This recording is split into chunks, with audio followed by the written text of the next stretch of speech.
David, thanks for joining us. Obviously, we know you can't comment on any managerial hires that haven't been announced yet, but generally speaking, for you, what is the ideal way for a front office to interact with a manager?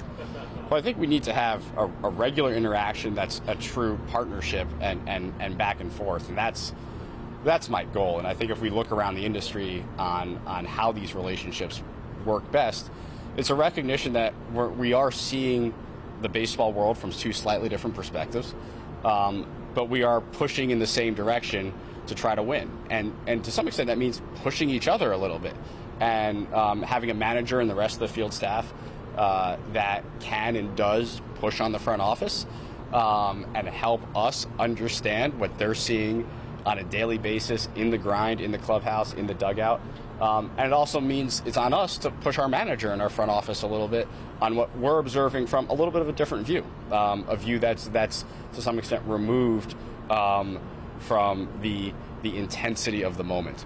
And so the best front office manager relationships have that dialogue, have that back and forth, and that's certainly what we're going to look to build here. So there are obviously different ways that different organizations look at cohesion that way, and it sounds like you're looking for a little bit of pushback, for lack of a better term, or at least healthy debate or conversation from staff. Absolutely, that's what we want, and frankly, that's what makes these jobs fun. And I don't really think you have progress without that type of back and forth. And so, it's incumbent upon us to really, that means hiring is really important because you need to hire the people who are going to have the ability not only to have those conversations, but to bring real substance to the conversation and to be able to bring ideas that help push us forward. So these are all very important hires, and we're looking forward to making them. Do you consider Carlos Beltran for the manager position? I talked to Carlos a couple of weeks ago at sort of say the midpoint of our process.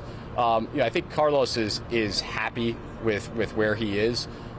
He's got a young family. He's got kids. He wants to be around his kids.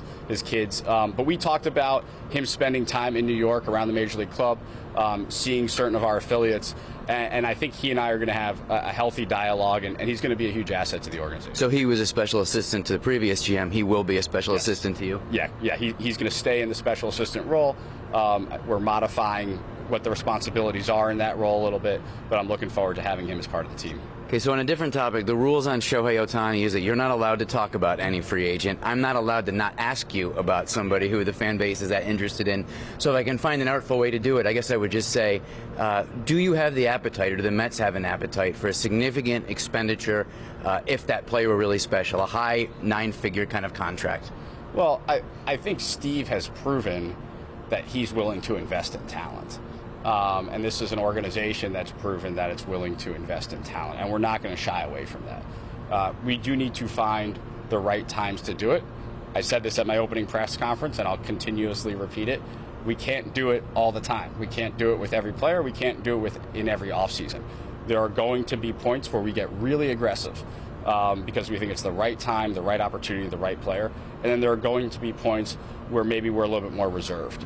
And time will tell in terms of what this offseason brings. But sure, we're clearly as an organization not afraid to make investments when they're the right investments. David, thanks for joining us. Thanks, Andy. I appreciate it.